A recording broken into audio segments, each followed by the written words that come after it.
If you want to learn, you have to first listen.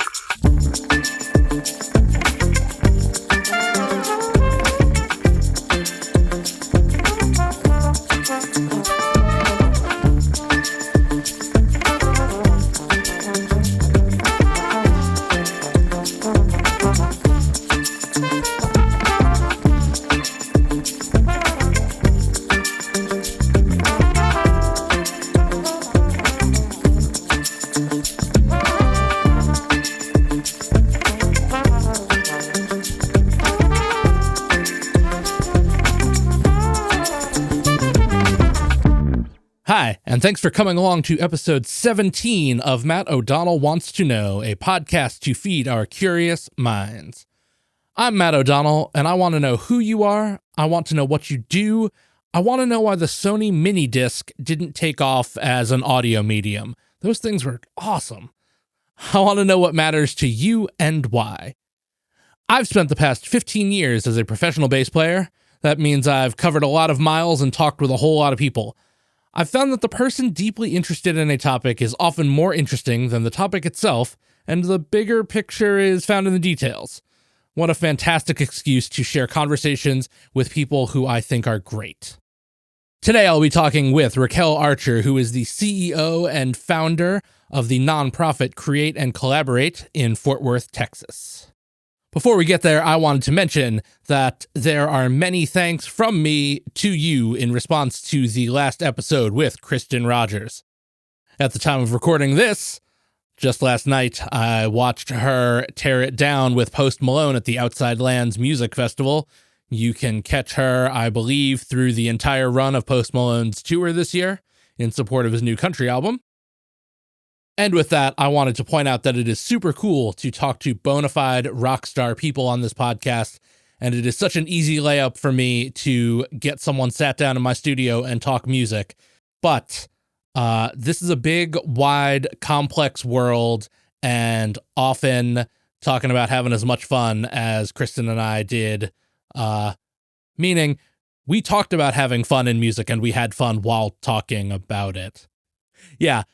I also think that it is just as cool and extremely crucial to look into things that are going on out there that give us an opportunity to help make a better society overall. And that is why my talk today is with Ricquel Archer. As you heard me say a moment ago, she is the founder of Create and Co. in Fort Worth, Texas, which is a nonprofit that is creating opportunities for students who are out of high school and trying to complete college with a focus on first-generation college students. The organization does this by providing mentorship and pathways to functional life skills. Those skills are going to empower the students to achieve academic, personal, and career success. I was really proud of something that you will hear me say relatively early on in this chat that I sort of free-handed, and it really stuck with me, that we are often thinking about what kind of world we're going to leave for the next generation. You hear people say that a lot. What I thought about as we got into the chat is that it is just as important, if not likely, maybe more important, that we leave the next generation better to serve the world. And I believe that Create & Co. is doing exactly that. Before starting that nonprofit, Ricquel spent over 5 years at the Boys and Girls Clubs of Greater Tarrant County in a director role, so she was definitely in a position to see students transitioning into college and what they needed to be more successful. Stay through to the end of the chat where Ricquel will talk about all the ways that you can learn more about this organization and how you can help, whether it be directly to Create & Co. in their community or things that you can do in your own community that could be very similar.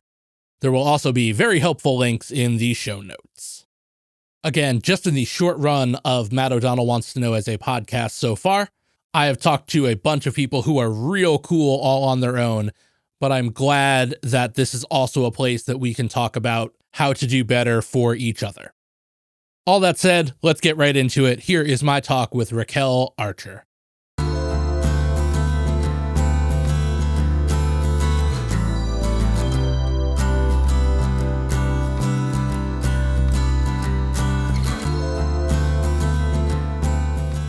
You're in Dallas, right?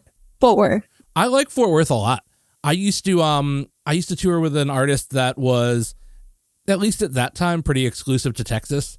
And we would kind of do these like 2-week Texas tours and base ourselves out of like the stockyards. Oh, cool. There's like a stockyards like Hilton there or something like that. Yep. And we got like a great deal on that because like the rep was like a fan of his. And so we would just get great room prices and stay there for like 2 weeks and then just go out to the gig and back. That's awesome. Yeah, Fort Worth is really cool. I'm enjoying like the food, the small city, but big, like it's the fastest growing city in America right now. And so that's cool. I was going to say there and Nashville are both really killing it in terms of growth. Yeah.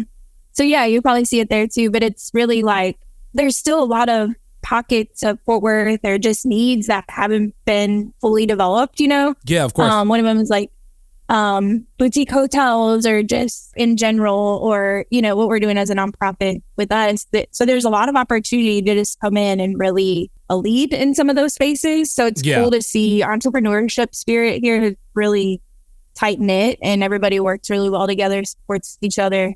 The food is cool. The people are great. So yeah, I really enjoy it. I like to go to Dallas to hang out, but I love living in Fort Worth. So yeah, tell me about Create and Collaborate. I'm curious to know more about like what the mission is and like what the boots on the ground accomplishment is trying to be. Yeah, for sure.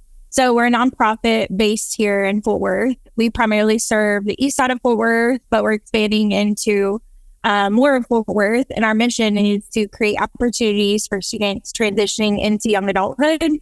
We do that through mentoring, leadership training, life skills, and that's all to achieve academic, personal, and career success. We do this because we believe every student deserves equitable opportunities to successfully transition into adulthood. And we believe that all young adults should have opportunity to be empowered to be leaders in their community, graduate college, and have employable skills. And that 18 to 24 gap is truly a gap. A lot of people assume when you turn 18, you're an adult, you have everything you need. You got a full ride to college, you have everything you need. And that's not always the case. There's a lot of evolving needs in that transitional period, and a lot of youth development services stop at 18. And so that's really where we try to jump in and, in a sense, pass the baton to us. And we keep running with the students through that young adulthood period. And it's been about almost 4 years now. So it's really exciting to see what we've been able to accomplish and students we've been able to serve and what they've been able to do in their communities and on their college campuses.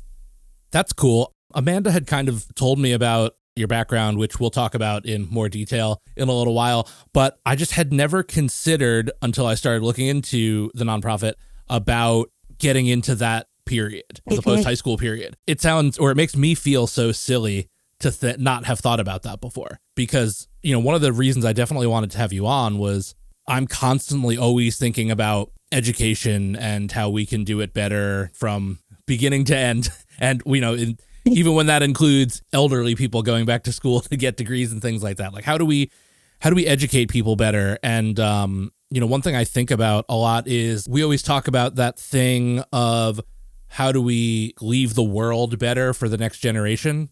It definitely seems like you have a lot of value in trying to leave the next generation better for the world.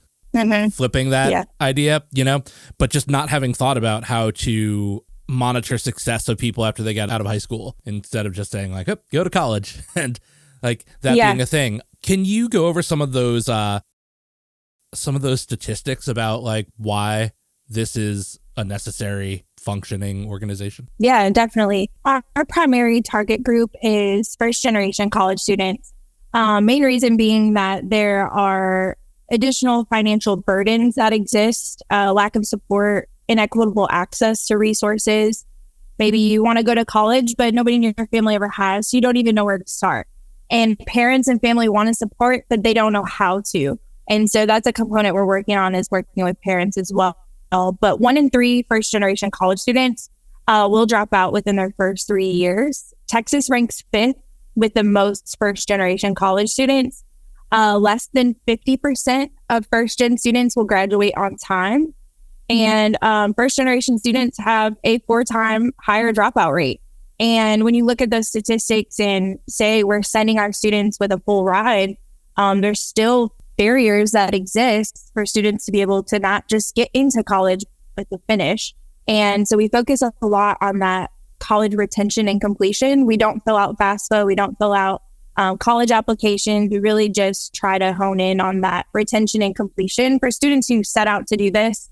How can we equip them with everything they need to be able to finish on time and finish what they started? Yeah, it's interesting. Maybe this is the first spicy take of this talk is I often wonder in that way that, you know, there's sort of a culture war on college nowadays, which, you know, there should be. There should be more of a conversation about college and its necessity when faced with what the costs of going to college are, which are just out of control. I mean, I went to a music school that cost me an insane amount of money, and I don't even know what that school costs anymore. And mostly I think that if I looked, I would probably vomit. So is it more valuable to students that sort of fit this criteria to be on track to finish on time instead of maybe taking a year off or things like that? Yeah, absolutely. I mean, if you think about the history of education and who the Institute was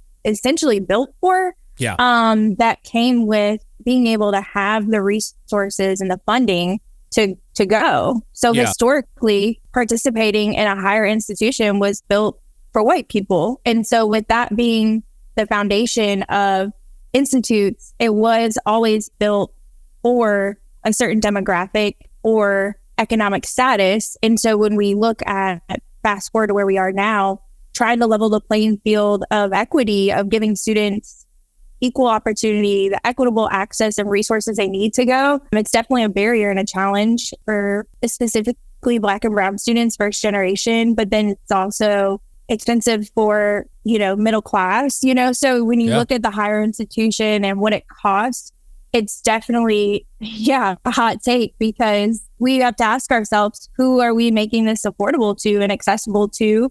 And is it the best way to do it in the way that we had opportunities for students to have access to education after high school? Yeah, especially in some of the information that you gave me before to look into before we did this, talking about that, the amount of jobs that require like a post-secondary education. It's interesting because, again, in talking about how so many people want to talk about how you don't need to go to college, there are so many of these other things. And, you know, I also don't think college is for everyone.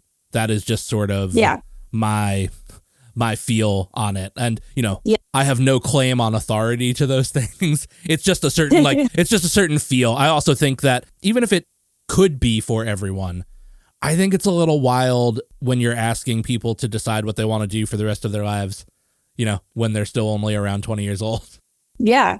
And I think that changes, that evolves. Just to dive into a little bit of what we do with our programming. Yeah, please. We believe in preparing students for life. We focus on college access, and we focus on college being one of those pathways, but also certifications, a trade school, entrepreneurship. And so we do have pathways for our students. We have one student, he's in barber school, which is so cool. Like, he's in high school cutting hair. And I'm like, you don't necessarily need college. Like, go to barber school, start a barber. Like, you know, you can do anything. And so it was kind of the first time I saw it freeing for him, that he went, because he went to a high school that was like a college, you know, they're college. But when he graduated, I'm like, but what do you really want to do? You know, and our program allows our students to answer those questions in a safe space. Great. We take them through a 12-week leadership program their senior year of high school. So we talk about personal brand, how to create your seat at the table, how to advocate for yourself.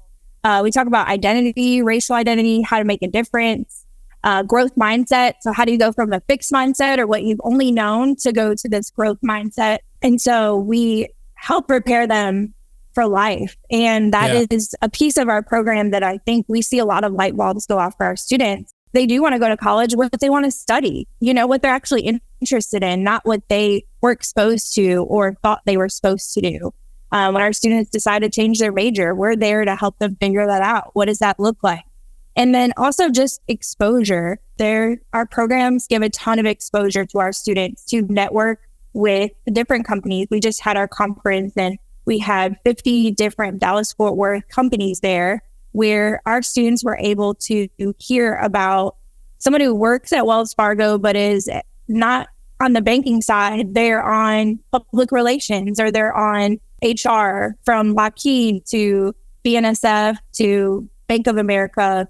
These corporate companies came in, but we also had small businesses, entrepreneurs. We had artists from the community. And so you get a well-rounded perspective of somebody else's story or what they've done or their pathway to get there.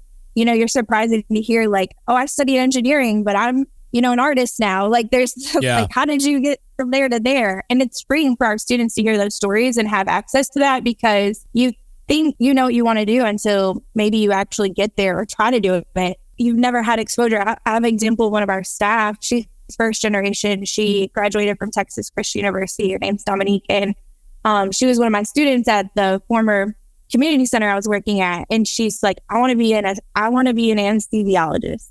And I was like, okay, great. But somebody came to her high school, told her how much they made, this is what you do. And it seemed very robust and easy. And I would love to make that much money. And so I'm like, have you ever shadowed or been in this environment? She said no. So I was like, okay. I set her up with a surgeon, and she went in and followed him for the day. Yeah. She's like, I sat down for 3 minutes and we already into the next operating room, and she's like, it's so fast paced. There's so much going on. And she's like, I do not want to do this. And I just think like, what if she went to school for 4 years or, for however long and wanted to do that just because of based on what she heard, but never experienced. Yeah. And so a lot of our students may hear or only have access to certain information or jobs. And that was my story too, to think that's what you want to do until you actually experience more. And that changes over time. And we think that I think that's totally okay. And it's, I tell our students all the time, you will change your mind on what you do. But if we can help you figure out who you are, and that's what we really lean into, your titles will change, your jobs will change, but who you are will only evolve. And so if you have a good idea of your core values or, your confidence or your identity, those things play a part into every room that you enter in, regardless of your title or position in a career or in college. Yeah, absolutely. I was lucky enough to have already been sort of a working musician by the time I got out of high school. And so I already had a good feel of what it was like to be doing that professionally and what some of the ups and downs of playing with a great jam band in a corner of a bar was like. But when I went to Berkeley, the dropout rate there is incredibly high. And a lot of that has to do with the fact that when you're 18, you graduate high school and think, I want to go to music school.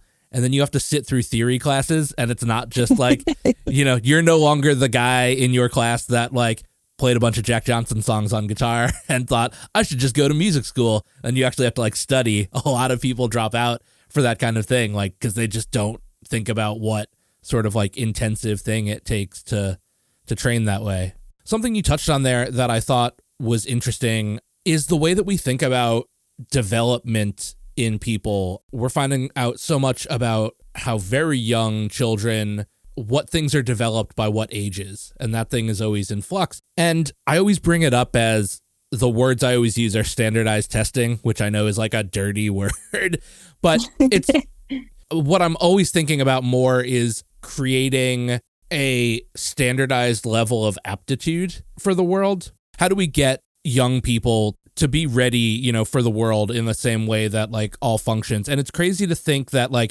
it makes so much sense that you're doing these things for people that are just about to exit high school, because it's clear that we have generationally shifted away to need them to maybe develop an identity and a want, at that age, because it feels like we got away from that, and people that are getting out of high school don't have that sense of self and ambition and those kinds of things.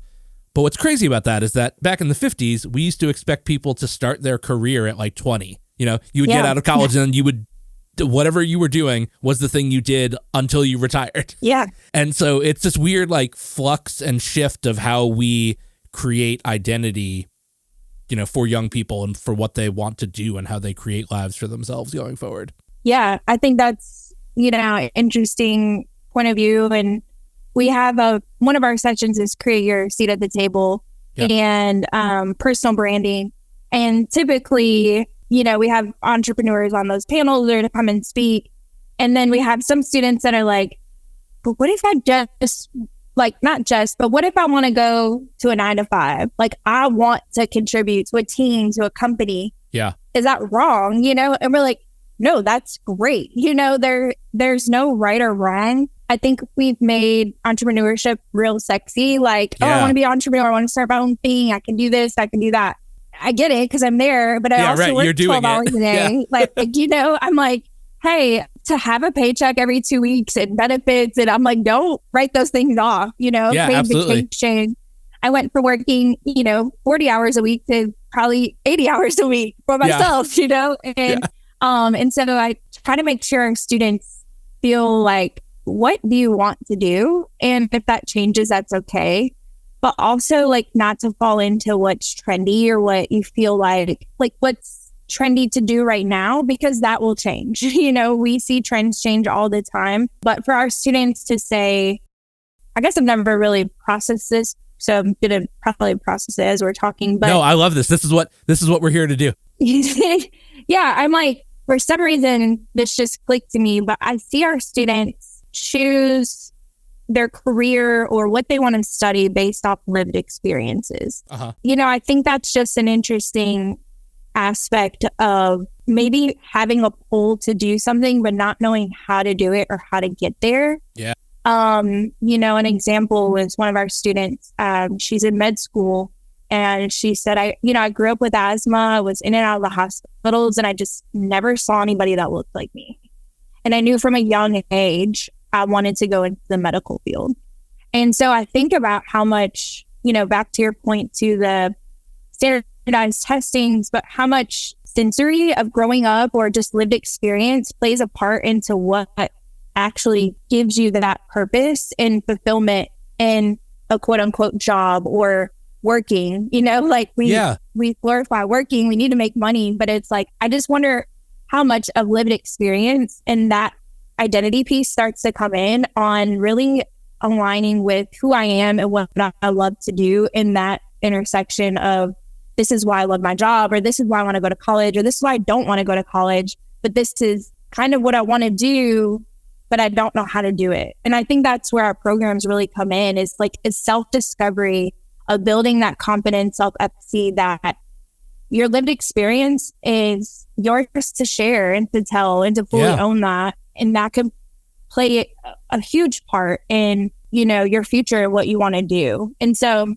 I don't know, I just think, I guess I was just thinking about the standardized testing doesn't give you the answers or can tell a whole lot about you. No, of course not. What if you do that work to really discover you and doing exactly what you're supposed to be doing to contribute to the world, to your family, to your legacy, to the generations before you and after you? I don't know, it's just a cool transformation of how lived experiences can play a part so far down in your life on deciding what you do want to do. Yeah, that's why, like I said about how I always think of the term standardized testing, but really the testing part is irrelevant. It's more about the how do we get close to standardizing, like I said, aptitude for the world, Yeah. I think that's what's tough though, right? In the education system as we know it today, is everybody comes from such different backgrounding that's how people get lost. That's how students get lost, is that education is more of a bottleneck than an open, vibrant field. There are all these ways that you come into education, and then you get into this very narrow view of how it happens. And then you get back out on the other side, and there are all these ways to do it. And it's just not, I don't know. I think we just need to figure out a better way to service all the kinds of students that are coming in. Yeah, definitely. And I mean, even with Tarrant County, 65% of jobs require some sort of post-secondary certification. And so, but only 39% of Tarrant County obtains an associate's degree. So when you look at the economy and how do we build this ecosystem versus how we're giving access to education, or how students are, really access or able to have what they need to finish. I think schools do a great job, and we've heard this from principals. We get our kids into college, but we don't know how to help them through that. And then that's really where Pre and Co started. I asked myself, well, that's not your job. You're K through 12, or, like that, you're not supposed to help kids through college. And there's resources and things on campus, but if our students aren't equipped with how to advocate for themselves or how to access those resources, are they really serving its purpose? And so there is definitely a disconnect of jobs that require certification versus how are we making sure there's equitable opportunity to access that, to have these certifications. And then just, generational wealth is huge.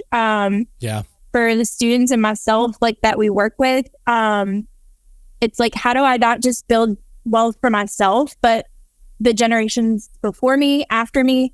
And so I think a lot of that is tied to education. That has to be part of the conversation too. Like if we're trying to build the ecosystem and the economy, but these are the requirements and there's not an interest or there's not opportunity for that, like how do we actually, there's going to have to be a shift eventually. Yeah, that's absolutely true. I wanted to acknowledge you talking about principals who are wanting to see their students get through college and think about that. And it does speak to, even when we think of schools as doing an overall bad job, which you're dealing with schools. So I appreciate that you are seeing schools doing a good job, whereas I think general society sees modern schooling as doing a bad job overall. What you said speaks to the notion that like those professionals are invested in their students doing well. They're not just trying to like get kids in and out the door in time and again, meet testing standards and all these things to like continue getting funding. Like they actually care. And so that's worth remembering. Yeah. And I don't believe it's everywhere. Some of the schools that I speak of are smaller schools. Yeah. So there is, there's something about having that support that you need. I do think that teachers, have way more on their plate than ever. Absolutely. When it comes to safety, education, it comes with students who may not even want to be at school. Yeah. There's so many challenges to teachers, and shout out to teachers. Like top of the list of heroes for me. They are really getting in there and I agree. Making it happen, with limited resources. I'm just still amazed on how many teachers have to buy stuff for their classrooms or their students. That's right. Like they're really, really, really trying to make sure their students have what they need to be successful. But we have to ask ourselves, do the schools and the teachers have what they need to be successful, especially in under-resourced communities or areas that don't have access to capital? Are students getting the same education that they would on the other side of town or in a different, more fluent area? And so, I think there's a system that has to be challenge of how are we distributing and getting resources, and that is where I think we could see a shift in education as far as how we're preparing students, because if there's a lack of resources, I don't want to say it's impossible, but just think about how much harder it is. Oh yeah, to finish. And that's why I'm just really, really stand on equity. Is like, we have to see that happen. I totally agree. Obviously the majority of people that go into teaching in, K through 12 education truly love it. Yeah. The resource thing makes it kind of hard to love it. Yeah. You have to love it to a sort of like unhealthy degree to want to deal with the amount of roadblocks that are in your way. Yeah. We're in Olympic season, so it's kind of like, I think of the analogy in my head is like any of the track and field people doing hurdles. That those are what teachers do, that they're always hurdles, and you just have to continue jumping over them at the narrowest margins to be pushing ahead. Tell me about how you got interested in doing this kind of thing. Tell me about your background. I had no idea I would start a nonprofit. I mean, I think I wanted to, in like my early 20s, but I had no idea how to start. But my personal experience was growing up in a single parent household. We moved around quite a few times, with one parent in the home and working a lot. It's hard to have that additional help, with homework or staying on top of academics. And I think I did the best I could, but it was also this, I wanted to be an athlete. probably more than I want. Well, actually more than I wanted to be a student. So I just thought that would be the answer to like my next level of education. That, you know, I saw college athletes and I was like, oh, I can do that. And then it was like senior year, junior year, you're talking about recruitment and going to college and all these things. And I haven't taken an ACT. I don't have an SAT score. My attendance is horrible. If any of my high school friends listen to this, they're going to be like, she was never in class.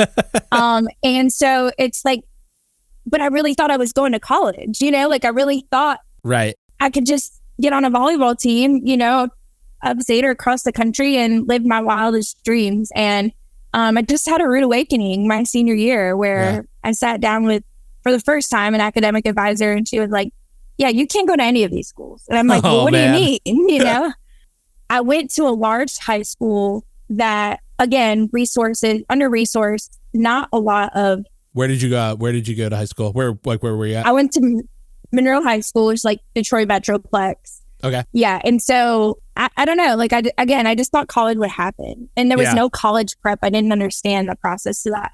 And maybe they had a process, they had resources, but I didn't know of them. I didn't know how to access them. Post high school, I started at the community college. I finished my basics, got everything done. I found out I had siblings, which was completely wild. I grew up in a single parent household, so I finally was getting some information about my dad and siblings. And so I was like, I'm moving there. Like, you can't tell me anything different. I'm moving there. And so I moved to Baton Rouge, and that's where I really started to understand community work, was volunteering and supporting at a community center, the Dream Center there, and started volunteering and working with foster care systems. And I just was like, this is what I want to do. But I was only exposed to teaching. Sure. And so in high school, I thought the only way to work with youth was to be a teacher. I couldn't even get in, like... Yeah, of course. I couldn't even go to class, let alone be a teacher. Right. So there's just a big shift in like what I wanted to do. I finished college through a church there, got a bachelor's degree in theology. And then I was like, okay, I can do ministry, you know, and then I was like, I don't think this is it either. But when I figured out nonprofit, it was like, this is what I could do. And then it clicked to me, the after school programs that I went to growing up, they all got paid to be there. Yeah, They didn't that's right. just come to hang out with me. It never occurred to me that was a job. Yeah, nonprofit does not mean not paid. Yeah. Yeah. And so I don't know. I just thought I went to this after school program and it was like going to a babysitter's or something. I never comprehended that was summer camps and all those things, going to community centers like basketball. I never understood people worked there. They got paid. Yeah. And so when that clicked for me in my early 20s, I was like, I'm going to work at a community center. There wasn't a lot of opportunity in Baton Rouge. And so I had this thought, I'm going to start my own. And in the state of Louisiana, when you go to apply for a 501c3, the first question they ask is somebody already doing what you're doing? Yeah. And at the time, I was like, I can start sports camps. There's thousands of sports camps all over the country. Yeah. And so basically, they're telling you, go volunteer with them, go support them before you try to start this. So I found a nonprofit in Los Angeles, California. They support students and kids that are going through foster care. And one of their components was sports camp. And so I reached out to them. I did a 6-week internship, 6-week virtual internship with them. Raised the money, got to know their team. At the end of my internship, they're like, we want you to move here for a summer internship in person. I packed up my whole car. I moved to LA. I had everything in my car. And they were like, you're only here for 3 months, right? But it was a moment that I felt I needed to bet on myself. I felt like this was my purpose. This is what I was supposed to do. And so I worked there for a year, learned about Boys and Girls Club through that. Started volunteering at the Boys and Girls Club in LA. Then I realized I want to work for them. And my mentors and friends that were like family, they lived in Dallas, Fort Worth. And so I moved here, interviewed for a part-time job at the Boys and Girls Club as a teen director, making $10 an hour. I'm like 24. And thankfully, like my mentors were willing to support me through trying to figure out this, pathway that I was trying to take. A year later was promoted to branch director, and I did that for almost 5 years. And that was really when I was working with teens. You know, you get invested in the work that you're doing, and you prepare them for what's next. But I saw some students come back, and I just started to think, like, why, what's happening? And so it was in 2019. Is really when I was starting to think about this. The end of 2019, I had a student in my office. His name's Darius Ford, and he was going through challenges as far as housing, finances, you know, where he was going to get into college, was an athlete. And for me, I thought back to that moment in Baton Rouge. I bet there's a nonprofit that exists to help students transition out of high school. And so I went on this deep dive research, and I couldn't find anything. And I just went back to that initial application for a 501c3 that said, is somebody already doing what you want to do? And when the answer was no, I thought about the next question that was like, okay, what's the name of your nonprofit? Yeah. And so for me, it just kind of happened really fast that I didn't want to just start something to start something. I loved my job. I loved the community I worked in. I loved the students, the families, my staff. I loved what I was doing.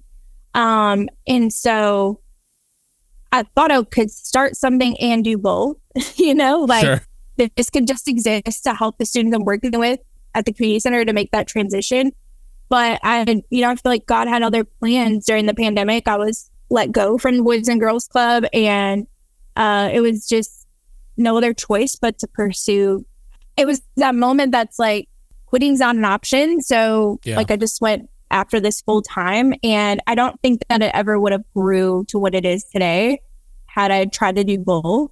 But I also know I never would have known when to truly leave or walk away from the other work I was doing. So being pushed out was probably one of the best things that could have happened for me now that I'm seeing down the road, because the students that I've got to meet, and I mean, I'm meeting these students, and students are showing up that I've never even met before. And for me, it's like, you trust what we're doing, but you also need what we're doing. And so we exist for a purpose and a reason. And so yeah, the whole thing really transpired with Darius. He was in my office. It was the first dorm we furnished. We did an Amazon wish list for him after he was into college. We got him a suit to go interview at TCU to give him the confidence that he needed. And he walked away with a full ride scholarship to Texas Christian University. We fully furnished his dorm. He got on campus, started telling his friends about it. And I'm just like, all right, we're about to, like, now we got more kids coming to us for resources. And then his sophomore year, walked on the basketball team and fulfilled every dream that he wanted to as a student athlete, and is now at grad school at Alabama A&M and playing basketball there still. And so we see the program work, and we see students being able to access what they need. In a way, for me, it's like, I'm doing everything I've ever dreamt of too. That's awesome. Well, thank you for your service. That's, that's all great to hear. I mean, it's necessary stuff, and there are so many people that are disinterested in youth. It almost could be one of those like dirty jobs shows, for the amount of people that are just kind of like, detached from that. And so anyone that is truly passionate about that deserves all the praise that one can muster. You brought up something in there that I thought was interesting. You were talking about having, starting to see kids that you'd never seen before. And then you mentioned Darius, like telling his friends about that. And I was going to ask if that happens where there's word of mouth through students, to each other, because I think that really, and, you've confirmed that. And so it really speaks to, I think, something about how, going back to what the average person thinks about young people and stuff, and like that they're like selfish and disinterested and all these things, and that you're seeing students recognize in other people their age that they want to be helped, and recommending, something that brings them that way. And I think that speaks to something very human that's for everyone, whether it be a religious thing or a like, more classical philosophy kind of thing about what like life is about and how you like what things are innately installed in us to desire more, even when going back to what you were talking about, you're dealing with first generation college students and their life experience doesn't necessarily show that there is more, yet, you have students talking to each other about how to achieve more. And I think that that's a really beautiful thing.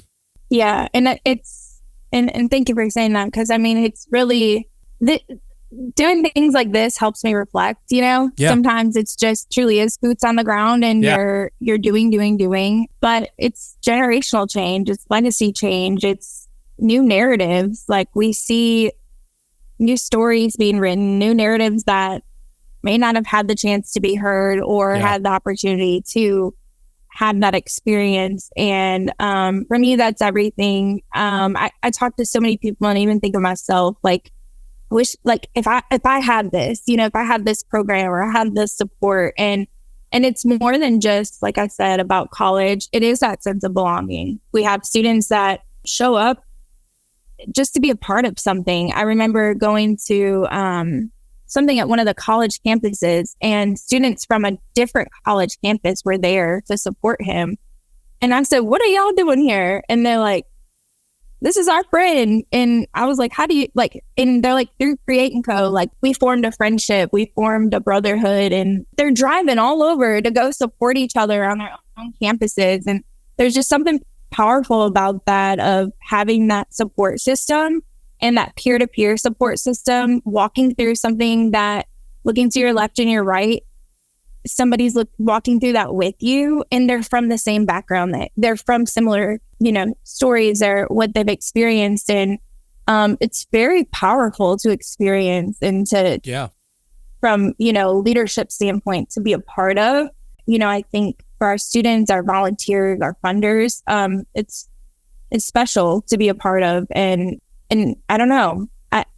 No, that's great. I mean, it's, especially when you're talking, I mean, the word that you used was powerful. I'm very big on words. And so like that struck me. And so, definitely a thing of like, it's easy to get overwhelmed when you think about like the power behind certain things like that. And it's definitely a testament to something like the, a rising tide lifts all boats kind of things. So where, you can be creating a culture and that'll help out more people than, more students than you are necessarily like tapping into directly that way. Yeah.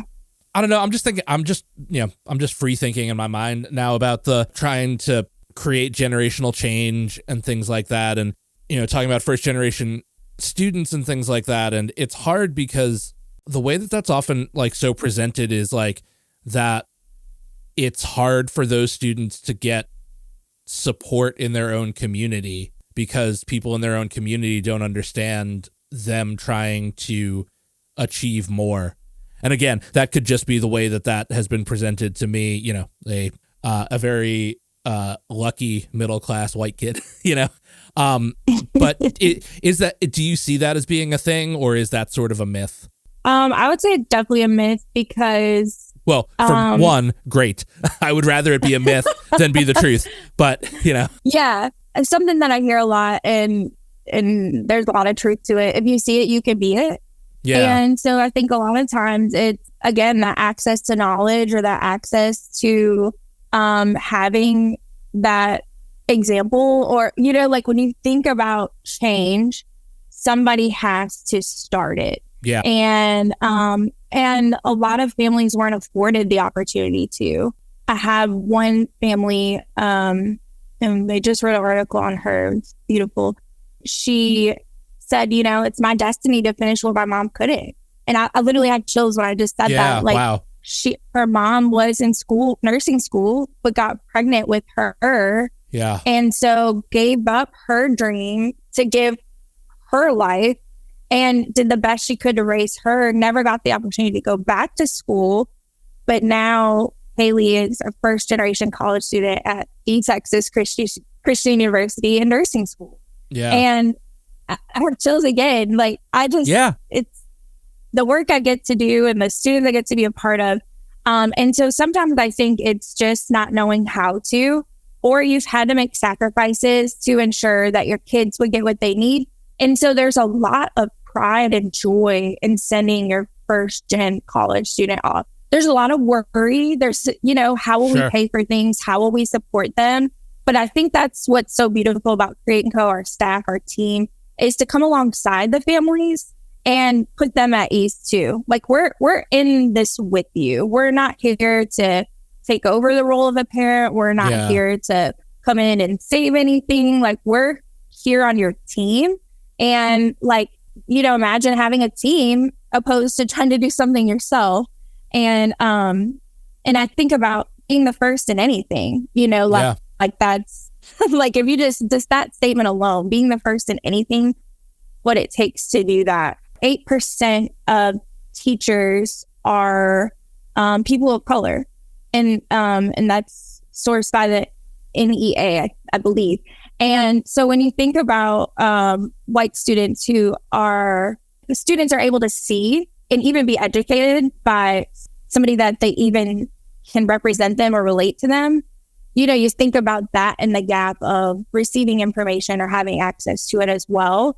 And so to think about our students going out and getting degrees and pursuing different careers or entrepreneurship, starting their own businesses, the generations to come will see that, but also the generations before them will now get to see that. I have parents that are going back to school. That's incredible. Because the kids have, and it's empowered them to really believe and to see that. And so when you talk about generational change, even Maddie, she double majored from the University of Texas, Arlington. When she graduated, I was, honored and happy that I got to be a part of that. When she came off stage and, you meet your family after, she put her cap and gown on her mom and her stepdad. Oh, that's cool. She's like, this was for you too. And I even have students first in their family to graduate high school.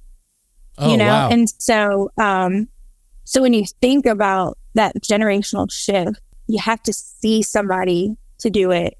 And unfortunately, sometimes that comes with a lot of sacrifices to get that first person to be able to cross the finish line. You mentioned hurdles earlier. How many hurdles you have to overcome to cross that finish line? Yeah. The coach and the family are in the stand. Yeah, that's right. And that's what I see so much in the community that I work in. The east side of Fort Worth is my favorite part of the city. I've never felt so embraced and so much family and support than I have on that in that community. And so I think it's narrative change. People don't know or they don't understand. But when you get in there and you're in the community, it's a beautiful thing to be a part of. Yeah, I mean, not to hit on more weird stereotypes, but, I deal with so many older people that decide that they're tired of hearing about the first, person of color to do X, Y, or Z. And like, why does it have to be that way? And like, I'm always trying to explain it's like that, but that's because it raises visibility. It can stop people from thinking, I can't do these things, And so all these things about firsts are just incredible. So that's even in war, you think about the first of the line. Yeah, like they're the bloodiest. Like they have the most at risk. They have the usually the most hard and I don't know the whole form of war, but I do know the first line. You're the first to get hit. Yeah, that's right. And so to put yourself out to be first and to accomplish that. I mean, imagine going to war and you are first on the line and you survived. Right. And that's what it is. I mean, it's been a battle, and there's narrative change and there's systems that we're seeing that happen. And it's crazy that it's been so long. I don't want to say crazy, but it's just that we're just now seeing it. But that's where we just know there's a lot of work to be done. And that's why I believe my students will also be, in some of those positions, but maybe not as the first because of all the barriers we're seeing broken down. I believe very much in the theories of multi-generational change, that for something to become a standard or a median in like change that way, that it takes multiple generations to weed out like the uncertainty around things. But I also believe that those things should take shorter. And the more that these things can happen, it doesn't need to take 3 generations before everybody in a certain demographic does a thing. So hopefully we're pointing towards that. I know you wanted to talk about, so let's get into talking about some of the partnerships that Create & Co. has and stuff, and how other companies and things are supporting you. I remember we were first starting out, we had not even held one session. Like we haven't done any, like I'm supporting Darius. I got one kid in my program, you know? And I was writing for a grant and I had no idea how grants worked. I'd never written a grant before. I just told you I was horrible in school. And so I'm like, I'm going to try this. We went to TCU. That's where Darius was. And that's where a lot of his friends joined. And I'm just like, hey, a grant, like, and I'm telling him this grant is asking for pictures of the work we do. We haven't done, like, you know, we haven't even started. And so a lot of students on campus that he was friends with just started putting Create & Co. shirts on. And then they were like actually asking, like, what actually is this? And so that day we actually recruited like 12 students. So that was the first grant that I wrote for and didn't get, obviously. Sure. And then, you know, fast forward to that first year, we did 25 dorms. We put everything on Amazon wish list. We had over 600 boxes come. We had to open them, sort them, put them in trunks. It was during COVID, so we did a drive through. I said, this isn't scalable because next year we could have 1,000 boxes and we just, you know, we're not an Amazon warehouse. So I went to IKEA to basically tell them about what we were doing and set up a partnership meeting. And I have this deck that, you know, tells them what we do. At this point, we have 2 years of work. So we actually do have kids in our program. We have a need. We understand who we are and what we're doing now. We had finished one cohort. We were in a second. And I was on the third page of my presentation and they're like, we're in. I hadn't even got to like how our programs work, what we do. They just understood the need immediately. Like, we want to furnish dorms. We want to make sure we alleviate what comes with the financial pressure of, you know, students who want to go to school but worry about the financial side of independent living. Yes. And they were like, yeah, we're all in. And I kept talking. I was like, because I just couldn't believe what I was hearing. I didn't know that it was happening. You know, I was trying to really sell the vision and they're like, no, we're in. And I was like, oh, wow. Oh, okay. So that was my first partnership, big partnership that I had gotten. And there was another foundation, Rainwater Foundation here. They knew me prior from the Boys and Girls Club. I was funded under a grant that they had. So they visited my site pretty frequently and heard about what I was doing. I got coffee with them. They sent us a check, more money than I've probably seen in my lifetime, which is not a lot, but it was it was enough for me to be like, I'm quitting my job, you know, but it wasn't enough to live off of, but it just gave me just enough hope to put my 9 to 5. And so that was a really cool experience. But I think to see IKEA come through every year is really significant for me. When I was 18, I was going to community college, but I also was moving out. I drove to the closest IKEA because I heard it was affordable and, you know, it would, you know, probably what I could afford. And so I went up there and I bought all this furniture and put it together. But I just remember like I could afford it and it made my home feel like home. And that was one of the first times that I had felt like safe in my own space. And so IKEA has always been like everything behind me. I know this is audio one, but the video, everything behind me is IKEA. And so to partner with them and now see that same impact on our students in their dorms, that they're able to create a space that's their own and safe, it's just been a dream partnership. And so there's been so many times that we meet with companies from Bank of America, Wells Fargo, Frost Bank, you know, institutes that are supporting us. It's just enough to give us enough hope to say, okay, we can keep going. We can scale this. We will be able to service more students. And so we're super grateful for everybody who's partners from an individual all the way up to the corporations. Hey, when you built out your first apartment with IKEA furniture, how many times did you cry or scream in rage about putting things together? I've had these crazy squiggly mirrors. I don't know why. I just thought it was so cool. Well, when you finished high school, that was a thing to do. Like, right. And so after I got the mirrors up, I was like, okay, this is great. And then I moved to put my bed frame together and I was like, what is happening? I had so many pieces in putting it together. But for some reason now I just love it because I think it takes me back to that memory. Yeah, of course. But I for sure, this is probably, I don't think there's really YouTube. Like there surely wasn't like scrolling Instagram or TikTok or like probably there was YouTube, but there were no videos of people who had done it before you. Yeah. You're just looking at the pictures and putting it together. Yeah, I love IKEA as much as anybody else, but the thing about sometimes having to figure out the directions is definitely a truism. And then it's like in Sweden, I think, right? Yeah. Like Swedish. And so even when we were doing inventory for the dorm store this year, I'm like, did we get pillows? But none of it said like pillows 40. It says some words. Yeah, we the had product to open name. every box to figure out what we actually had. Yeah. Yeah, you definitely need to, next time on the spreadsheet, get the product name and then in parentheses put what it is. Right. So that way you know. Also, and I don't mean this in a nefarious way. The other, what's great about business partnerships is that obviously for IKEA to be supplying those kinds of things or helping furnish dorms, like then other students come in and see cool IKEA stuff in, your students' rooms and then want to go out and buy IKEA stuff. So it's a great thing that works for everybody, It really is so cool. I wanted to ask a sort of philosophical question. In a perfect world, do you think that Create & Co. needs to exist?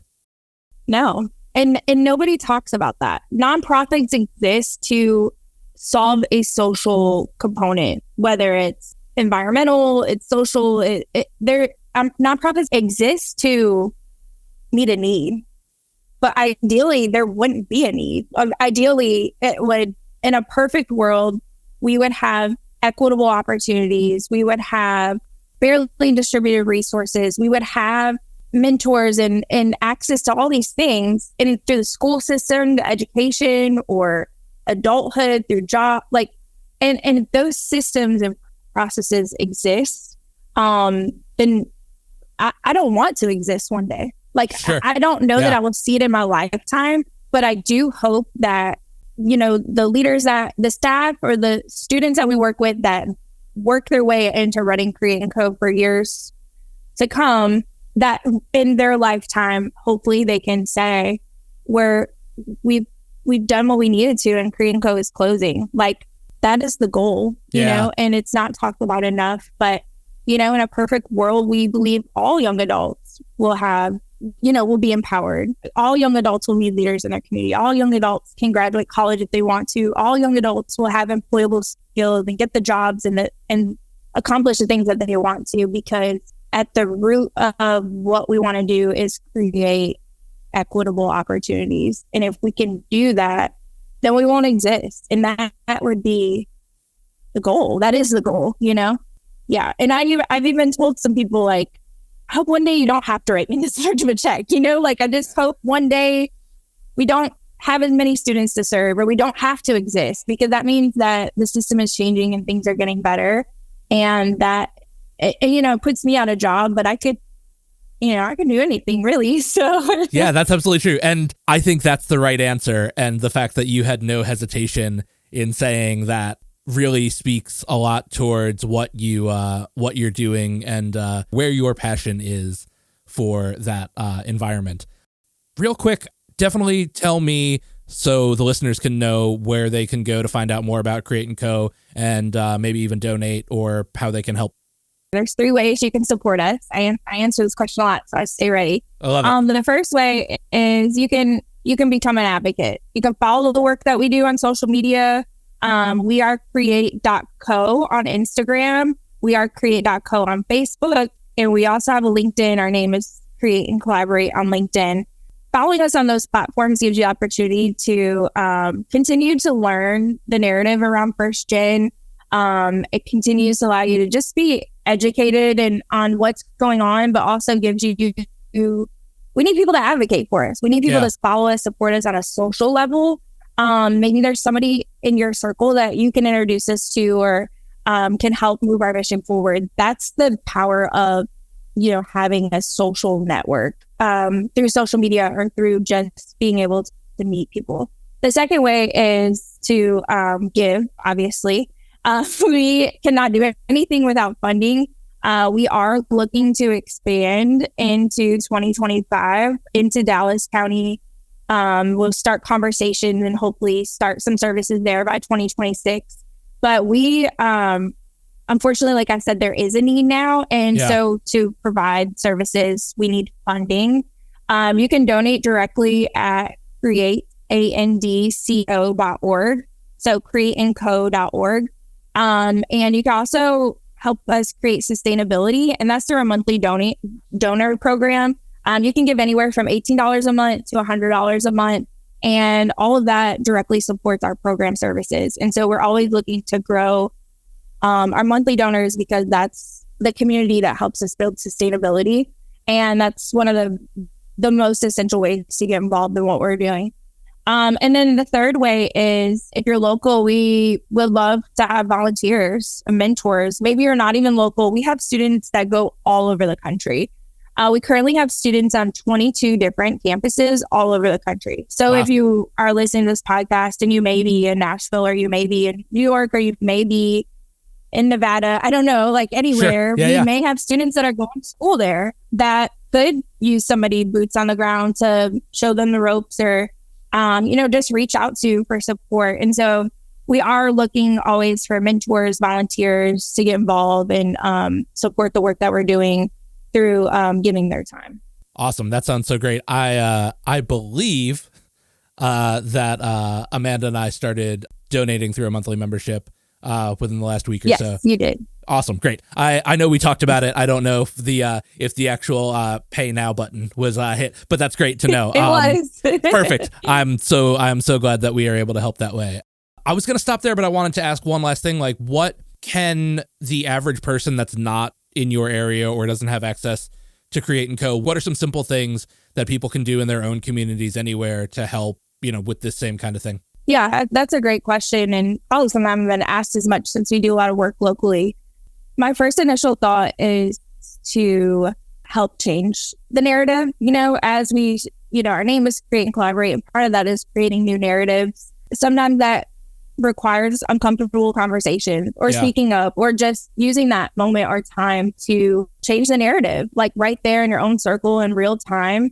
And then also for any people who are able to support educators, like go to your local high school, go, to those schools and figure out, do you have any students that are first gen going off to college? And maybe you personally set up an Amazon wish list for them and help furnish their dorm.